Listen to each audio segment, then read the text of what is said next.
Every now and then you come across a book that doesn't just teach you something new, it changes the way that you interpret the world. For me, The Rational Optimist by Matt Ridley was one of those books. I don't know if you can see it there.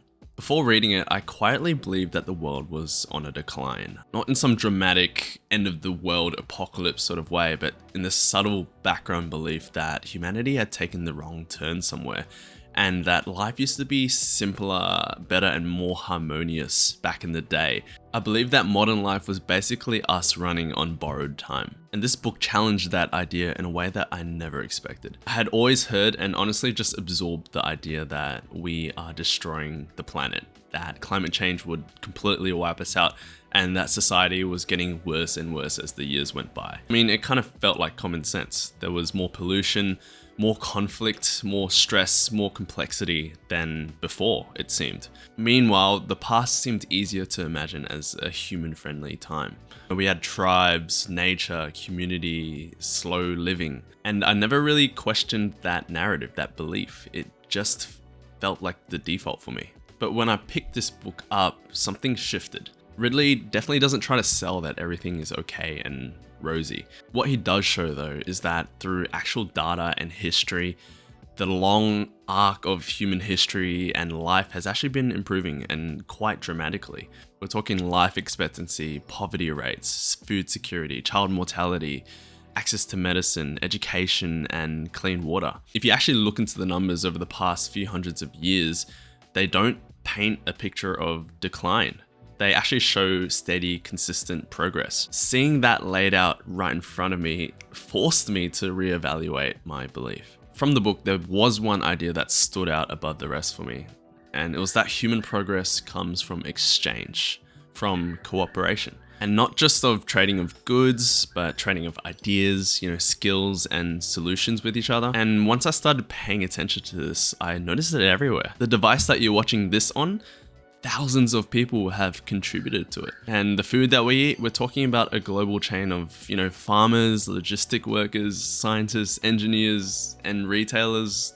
Everyone is playing a role. Modern life is basically built on the contributions of countless people we'll never even meet. Realizing this made me feel that the world is way more interconnected and way more positive sum than I had ever considered. And then internally, the biggest change for me wasn't intellectually, it was more psychological. When you believe and are put into the mindset that things are getting worse, you naturally get defensive and quite negative. You focus on threats, you look at others suspiciously, you fixate on decline, and you assume the worst. But when you realize that humanity has a strong track record of being able to solve problems and that collaboration compounds across generations, the world feels a lot more approachable and friendly. You start thinking in terms of contribution instead of fear.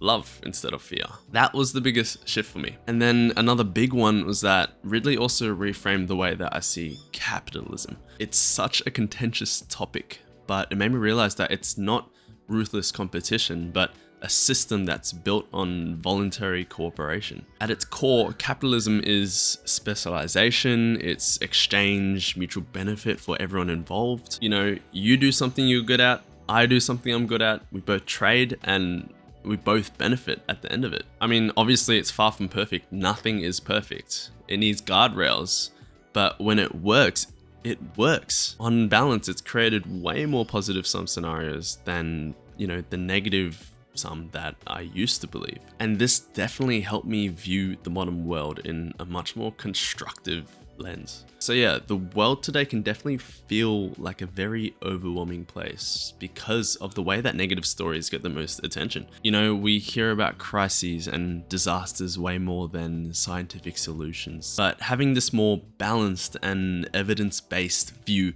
makes it easier to see that progress is real. It's real. And that we here in this time and place are part of a long chain of humans that are trying to provide value to each other. It definitely doesn't make our challenges disappear. If anything, there's always new challenges that are going to arise. But with that, it shows that we are able to overcome our challenges and rise above them. So yeah, the Rational Optimist didn't turn me into someone who just thinks everything's fine and, I kind of have blinders on. and block out my ears and go la la la. It's not like that. But it definitely did help me step out of a very pessimistic framework that I'd been carrying around for most of my life. It made me appreciate the systems, the people, the collaboration that makes modern life possible. And it encourages me to think more in terms of building and contributing rather than assuming decline and just taking what's mine. So if you've ever felt weighed down by the narrative that everything is getting worse, this book is definitely worth reading. It might challenge you in the same way that it challenged me. If you've got any books that have changed your worldview, please drop them below. I'd love to check them out. As always, thank you so much for watching. Like and subscribe if you enjoyed, and I'll catch you around.